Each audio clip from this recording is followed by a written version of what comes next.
지난 목요일에 우리 여러분이 헌신해 주신 영유아 용품을 가지고 광교산 자락에 있는 경동원이라는 영유아 복지기관에 다녀왔습니다. 짧게는 이제 7개월 된 어린아이부터 이제 7살 된 어린이까지 보호하고 있는 기관이었는데요. 여러분이 주신 내복이나 기저귀나 영유아 용품을 전달하면서 그분들의 이야기를 좀 들을 수 있었습니다.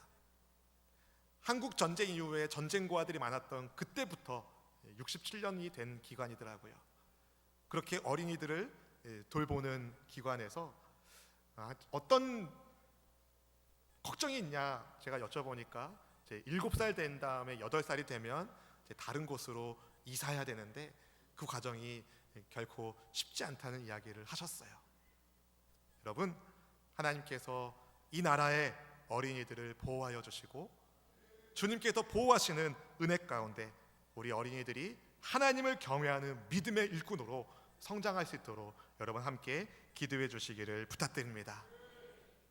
오늘 오후에 우리 교회학교에서 졸업 및 진급 수요 예배를 드리게 되는데요, 자라나는 아이들이 하나님의 꿈을, 하나님의 사랑을, 하나님의 축복을 심고 나누는 축복의 통로가 될 수 있도록 여러분 기도로 동역해 주시길 부탁드립니다.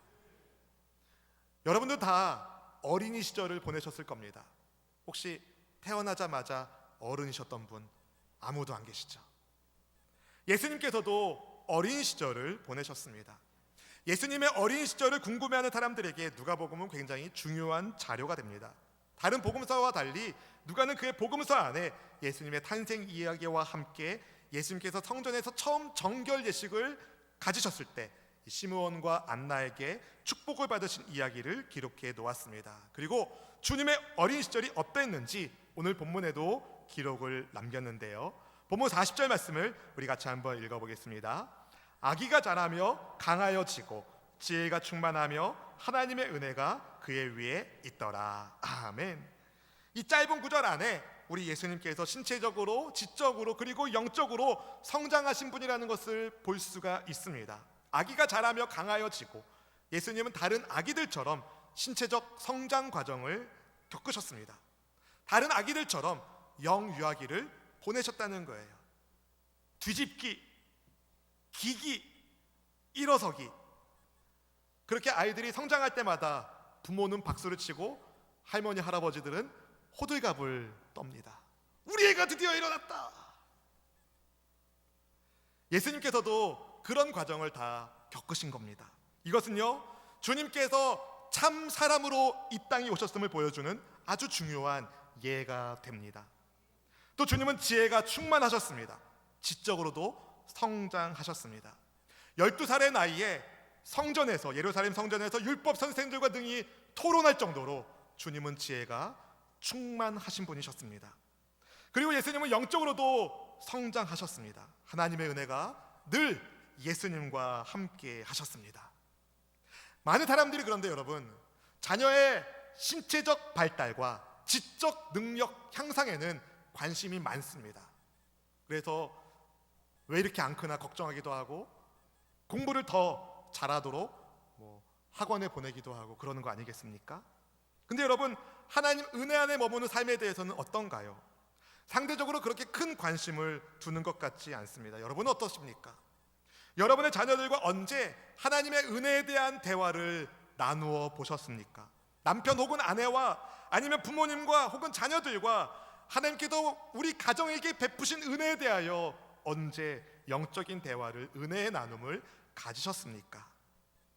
그래서 우리 수원수목의 공동체는 가족과 성도들 사이에 은혜 나눔의 활성화를 위하여 내년부터 큐티인 교재로 말씀 묵상을 하고, 또 주일 오후 찬양 예배 시간에는 주일 오전에 교회학교에 선포한 성경 본문으로 하나님의 말씀을 나누려고 합니다.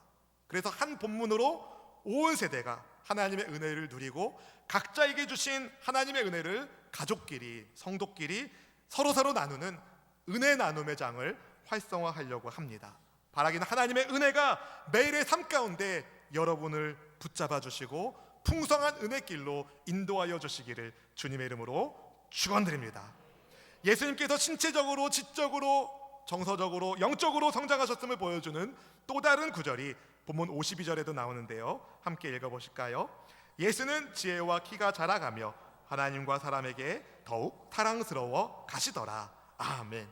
주님은 지혜도 그리고 키도 자라셨을 뿐만 아니라 하나님과 사람에게서 더 사랑을 받아가셨습니다. 여러분, 사랑은 정서적인 단어지만 굉장히 영적인 단어이기도 합니다. 그래서 하나님의 성품을 설명할 때, 영이신 하나님의 성품을 설명할 때 하나님은 사랑이시다라고 합니다. 예수님께서 하나님과 사람에게서 더욱 사랑을 받으셨습니다. 정리하면 예수님은 육체적으로, 지적으로, 정서적으로, 영적으로 건강하게 성장하셨다는 겁니다. 오늘 말씀을 준비하면서 예수님께서 하나님께로부터만 사랑받으신 것이 아니라 사람들에게도 호의를 입었다는 사실이, 사랑받으셨다는 사실이 새삼스럽게 다가왔습니다. 우리도 하나님의 사랑받는 것을 감사하고 당연하게 생각합니다. 그런데 한편으로 사람들에게 사랑받는 것에 대해서는 그렇게 크게 무게를 두고 있지 않지는 않습니까?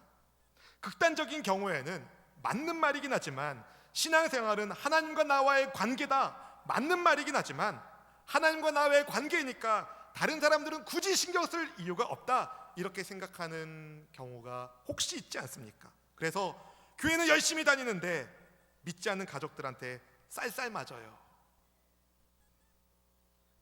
혹시 내가 그런 것은 아닐까요? 혹은 정반대로 다른 사람과의 인간관계는 엄청 신경 씁니다. 그래서 만남이 너무 많아요. 송년회, 막년회 너무 많아요, 만남이. 그런데 정작 나와 하나님이 만나는 예배의 시간에는 하나님을 찾지 않는 그런 경우는 없습니까? 하나님께로부터 사랑받는 사람은요, 그런데 다른 사람에게도 사랑받게 됩니다. 왜냐하면 하나님 사랑과 이웃 사랑은 서로 연결되어 있습니다. 동전의 앞면과 뒷면 같습니다. 세상의 빛과 세상의 소금으로 우리 예수님께서 우리에게 주신 사명을 잘 감당하려면 우리는 예수님처럼 하나님께로부터도 그리고 사람으로부터도 은총을 입는 사람이 되어야 될 줄로 믿습니다. 생활 선교사라는 용어를 쓰는 교회가 있습니다. 예람 제자반 수업에서는 한국에서 그리스도인으로 살고 있는 우리가 바로 한국으로 보냄받은 선교사란 말씀을 배웠습니다. 우리가 사는 삶의 현장이 곧 복음을 전하는 현장이기 때문에 그렇습니다. 여러분, 그래서 우리의 일상과 우리의 경건 생활이 조화를 이루어야 됩니다. 하나님께로부터도 그리고 사람으로부터도 더 사랑을 많이 받는 성숙한 우리 모두가 되기를 축복합니다. 사실 한국 기독교 초기에, 개신교 초기에 많은 세상 사람들이 그리스도인들을 흠모했습니다. 좋아했습니다. 예수님을 믿는다면 믿을 만하다는 이야기를 했습니다.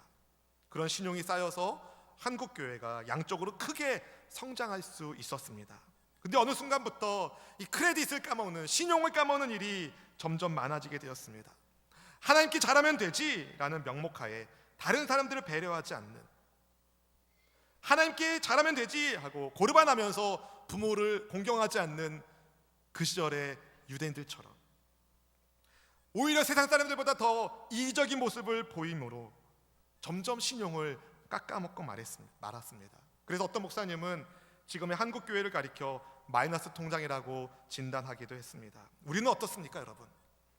우리가 하나님을 사랑하는 마음으로 이웃을 섬길 때, 진짜 예수님의 사람으로 예수님의 향기를 드러낼 때, 예수님의 사람으로 살아갈 때, 비록 우리를 향해 세상이 예수쟁이라고 손가락질 할지는 모르지만 저 사람이라면, 저 예수쟁이라면 믿을만하다는 인정을 받지 않을까요? 저는 그렇게 기도합니다. 수원 순복의 성도라면 믿을만해. 수원 순복음 성도라면 진짜 믿을만해. 그럴 때 여러분, 우리 교회를 통해서 하나님이 영광 받으시고 여러분의 삶을 통해서 하나님이 영광 받으신 거 아니겠습니까? 바라기는 예수님처럼 하나님과 사람들에게 사랑받는 우리 모두가 될 수 있기를 주의 이름으로 축원드립니다.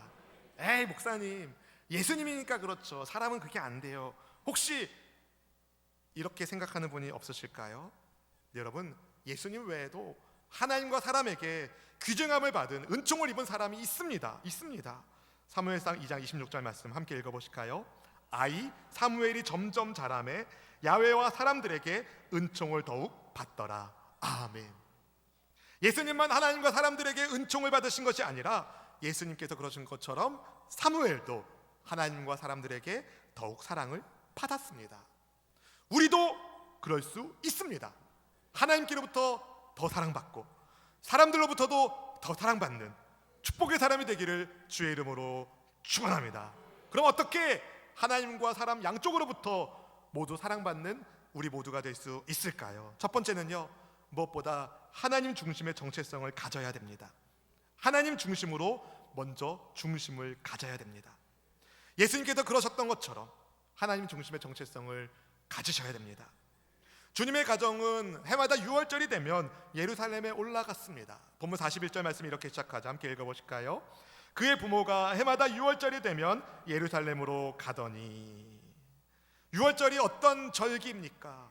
이스라엘 백성들이 하나님의 은혜로 말미암아 애굽의 오랜 노예 생활로부터 해방된 때를 기념하는 절기가 6월절입니다. 특별히 구원자 하나님을 예배하는 절기입니다. 요셉과 마리아가 6월절마다 해마다 예루살렘에 올라간 까닭은 그것이 유대인의 의무사항이기도 하지만 그들이 하나님 중심의 신앙인이었기 때문이었습니다. 하나님 중심의 부모 밑에서 예수님 역시 하나님 중심으로 성장하게 되셨습니다.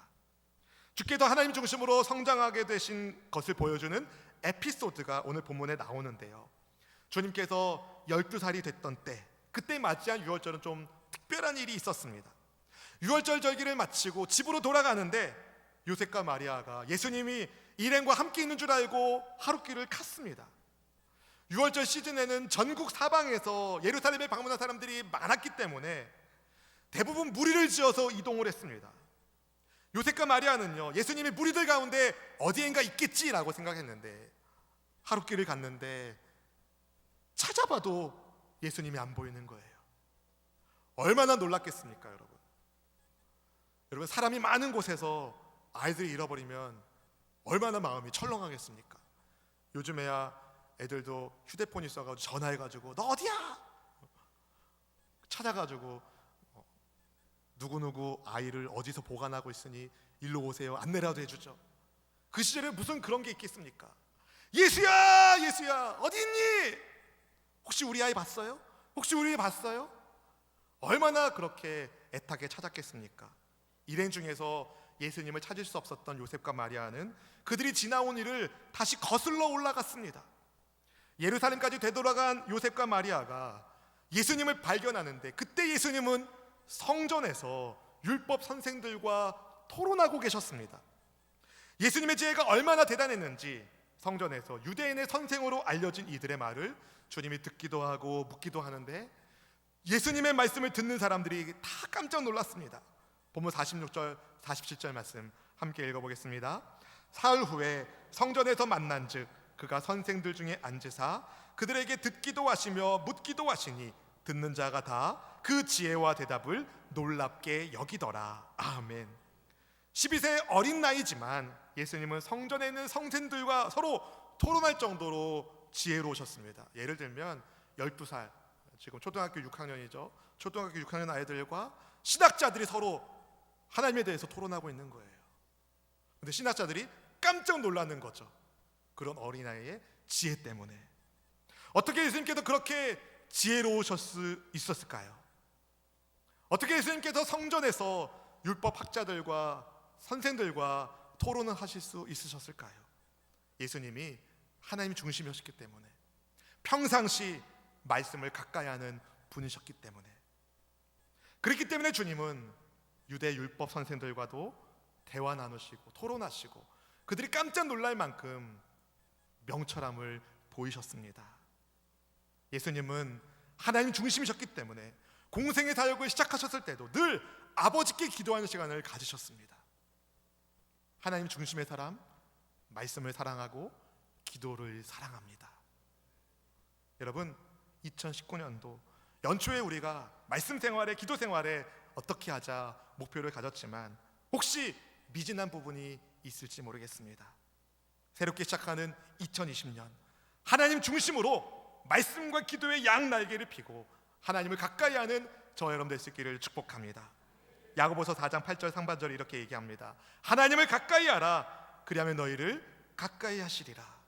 예수님처럼 하나님 중심으로 하나님을 가까이 할 때 여러분 하나님께로부터도 사랑받는 놀라운 축복을 받아들이게 될 줄로 믿습니다. 두 번째로 여러분 하나님의 자녀라는 정체성을 가지셔야 돼요. 하나님의 자녀라는 정체성을 가지셔야 돼요. 잃어버렸던 예수님을 성전에서 발견한 요셉과 마리아는 놀랐습니다. 두 가지 이유 때문에 놀랐습니다. 12살의 어린 예수가 성전에서 율법 교사들과 토론하는데 교사들이 깜짝 놀라는 것 때문에 감탄하는 마음이 들었고 그것 때문에 놀랐고, 두 번째는 애타게 찾다가 드디어 찾았다라는 것 때문에 안도의 간점과 함께 놀랐습니다. 그런데 후자가 더 셌던 것 같아요. 마리아가 예수님께 말합니다. 예. 네 아버지와 내가 너를 찾아 얼마나 고생했는지 아니? 하루길 갔죠? 돌아오는데 하루길 됐죠? 3일째 되는 날 예수님만 찾은 거예요. 여러분의 12살짜리 손주가 하룻밤 지나고 이틀밤 지나고 3일째 되는 날 찾으면 여러분 어떻게 하시겠어요? 아이고 어디 있다 이제 왔니? 그러지 않으시겠어요? 그렇게 예수님께 말했을 때 예수님 뭐라고 대답하셨습니까? 죄송합니다 어머니, 제가 이 율법 선생들과 토론하는데 힘채가지고 그만 함께 동행하는 것을 잊어버렸네요. 이렇게 말씀 안 하셨어요. 예수님 뭐라고 말씀하셨는지 우리 49절 말씀 같이 읽어보실까요? 예수께서 이르시되 어찌하여 나를 찾으셨나이까? 내가 내 아버지 집에 있어야 될 줄을 알지 못하셨나이까 하시니. 예수님 오히려 반문하셨습니다. 왜 나를 찾으셨습니까? 내가 내 아버지 집에 있어야 되는 것을 알지 못하셨습니까? 예수님은 성전, 하나님의 집 성전을 내 아버지의 집이라고 말씀하셨습니다. 예수님은 본인이 하나님의 아들이시다는 신성의 의식을 분명하게 가지고 계셨습니다. 그래서 성전에 머물고 계셨던 것입니다. 여러분, 우리도 하나님의 자녀입니다. 예수님 믿는 저와 여러분도 하나님의 자녀라고 성경이 말해주고 있습니다. 요한복음 1장 12절 말씀 같이 읽어보실까요? 영접하는 자, 곧 그 이름을 믿는 자들에게는 하나님의 자녀가 되는 권세를 주셨으니. 아멘. 예수님의 은혜로, 예수님을 영접함으로 하나님의 자녀가 된 성도 여러분, 하나님의 자녀라는 분명한 자기 정체성을 가지신 예수님께서 성전에 머무신 것처럼 하나님의 자녀된 우리도 마땅히 있어야 할 곳에 있어야 됩니다. 2019년 한 해가 저물어가고 있습니다. 혹시 올 한 해 내가 잊지 말아야 할 곳에 있어가지고 실수한 경우는 없습니까? 넘어진 적은 없습니까? 여러분, 하나님의 자녀로서 더 이상 우리는 잘못된 길에 발을 디딜 수 없습니다. 죄의 모양을 버리시길 바랍니다. 내 발이 세상과 하나님을 양다리 걸치는 인생이 아니라 주님이 원하시는 길 위에 믿음의 길을 걸어갈 수 있기를 축복합니다. 예수님의 이름의 권세로 모든 어둠의 길은 다 끊어내시고 하나님의 자녀로서 자기 정체성을 분명히 하셔서 내가 있어야 할 곳, 내가 있어야 될 곳, 주님과 함께하는 여러분 모두가 될 수 있기를 주님의 이름으로 축원드립니다. 세 번째, 여러분, 덕을 세우는 하나님의 성품을 가지셔야 됩니다. 덕을 세우는 하나님의 성품을 가지셔야 됩니다. 본문에서 예수님의 통찰력 있는 대답과 질문에 율법 선생들이 감탄을 멈출 수가 없었습니다. 12살의 어떻게 보면 어린 나이인데 예수님은 스스로 하나님의 아들이라는 신성에 대한 자각도 가지고 계셨습니다. 굉장히 지혜롭고 하나님의 아들이라는 신성에 대한 자각이 있는데 예수님의 육신의 부모는 예수님이 하시는 말씀이 뭔 말인지 깨닫지 못했습니다. 그럼에도 예수님 어떻게 행동하십니까? 육신의 부모님께 순종합니다. 51절 상반절 말씀을 이렇게 말씀합니다. 함께 읽어보실까요? 예수께서 함께 내려가사 나사렛에 이르러 순종하여 받드시더라. 아멘. 사랑하는 성도 여러분, 예수님은 스스로가 하나님의 아들이신 것을 너무 잘 아셨고 또 율법 교사들과 토론할 정도로 지혜로운 분이셨지만 육신의 부모에게 겸손하게 순종하셨습니다. 공생애를 시작하기 전까지 예수님은 나사렛에서 육체의 부모님께 순종하며 때를 기다리셨습니다.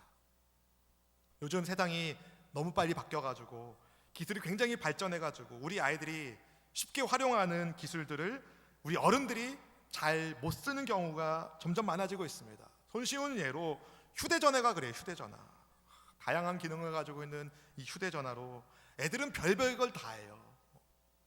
이것저것 다 해요. 야, 이런 거 어떻게 하는 거냐? 오히려 부모님들이 물어볼 때가 있습니다. 그렇지 않습니까, 여러분? 상대적으로 부모님들이 아이들보다 휴대전화 기능을 잘 모릅니다. 그래서 아이들한테 물어보면 애들이 처음에는 어찌어찌 가르쳐줘요. 아버지, 이거는 이렇게 해야 되고 이렇게 해야 되고 이렇게 하는 거예요. 근데 물어보는 것도 한두 번이죠. 또 막상 그 기능을 쓰면 기억이 안 나요. 그럼 또 물어보는 거죠. 아범아, 혹은 아들아, 이거 어떻게 하는 거니? 그럼 자녀들은 아, 예 아버지, 혹은 예 아빠 하면서 또 가르쳐줘요. 근데 이게 반복되면은요, 전화하기도 싫어요. 물어보기도 싫어요. 왜냐하면 전화하면 또 짜증을 낼 수 있으니까. 근데 여러분, 만약에 예수님이 오늘의 시대에 초림하셨다면 예수님은 어떻게 반응하셨을까요? 부모가 잘 알아듣지 못한다고 답답해하며 짜증내셨을까요? 왜 그걸 몰라요? 그러셨을까요? 아니요. 예수님은 부모님께 잘하셨을 겁니다. 예수님은 육체의 부모에게 잘하셨어요. 아마도 예수님이 공생의 사역을 시작하기 전에 예수님의 육신의 아버지인 요셉은 세상을 먼저 떠난 것으로 많은 학자들이 이야기합니다. 왜냐하면 요셉의 이야기가 더 이상 등장하지 않기 때문에. 그래서 예수님은 첫 아들로서 가정을 잘 돌보는 일을 하셔야 했을 겁니다. 어머니에게 잘하셨어요. 주님은 십자가 지실 때에도 육체의 어머니 마리아를 사도 요한에게 부탁하실 만큼 효를 행하셨습니다. 여러분, 겸손히 섬기는 사람 되기를 축복합니다. 내가 더 많이 알아도, 내가 더 능력이 많아도 겸손한 사람 될 수 있기를 축복합니다. 잠언 3장 3절 4절 말씀은 이렇게 말씀합니다. 함께 읽어보실까요? 인자와 진리가 내게서 떠나지 말게 하고 그것을 네 목에 매며 네 마음판에 새기라. 그리하면 네가 하나님과 사람 앞에서 은총과 귀중히 여김을 받으리라. 아멘. 잠언에서도 어떻게 하나님과 사람 앞에서 사랑을 받는가 비법이 나옵니다. 인자하게 진리 가운데 살라는 거예요. 여기서 인자로 번역된 히브리 단어 헤세드는요, 자비, 사랑, 긍휼, 하나님의 성품을 통칭하는 단어입니다. 진리는요, 아멘이라는 단어의 어근으로서 신실함, 성실이라는 뜻을 가지고 있습니다. 우리가 하나님을 사랑하며 이웃을 사랑하는 이 사랑의 세계관을 가지고 친절하게 남을 섬기는 삶을 산다면, 진리의 말씀에 순종하는 하나님의 자녀로서 성실하게 산다면 우리는 하나님과 사람에게 은총을 받는, 귀중히 여김을 받는 성도로 성장하고 성숙하게 됩니다. 가끔 새가족분들과 대화 나눌 때 이런 질문하는 경우가 있어요. 찬송 시간에 왜 이렇게 박수를 치냐? 기도는 왜 그렇게 시끄럽게 하냐? 조용히 기도하는 곳에서 오신 분들, 찬송도 점잖게 부르는 곳에서 오신 분들이 가끔 그런 질문을 하시는 것 같아요. 그런 분들에게 저는 이제 부르짖어 기도하는 성경의 말씀을 보여드리고, 또 손바닥을 치며 하나님을 찬양하라는 시편의 말씀을 보여드립니다.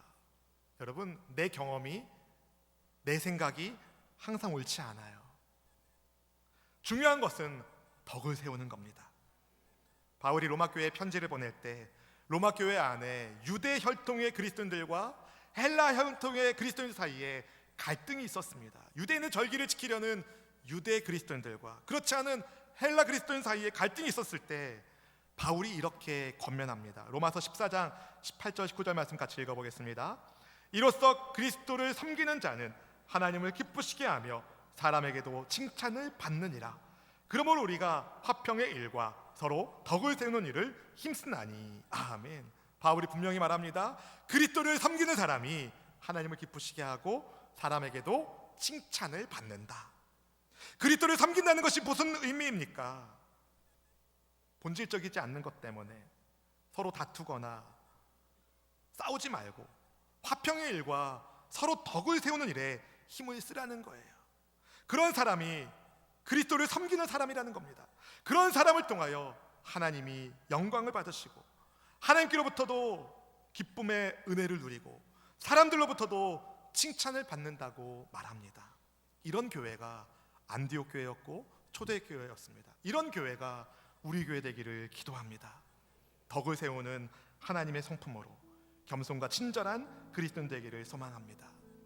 하나님 중심의 정체성으로, 하나님의 자녀의 정체성으로, 그러나 겸손하게 하나님의 은혜를 나누는 섬김의 사람으로서 사람들 보기에도 갈수록 사랑스러워지고 하나님 보시기에도 갈수록 사랑스러워지는 24시간 예수님 바라보는 주바라기 삶을 살 수 있기를 주의 이름으로 축원드립니다. 우리 옆에 있는 분을 보면서 이렇게 서로 축복하면 좋겠어요. 하나님이 당신을 너무 사랑하시네요. 저도 당신을 사랑합니다.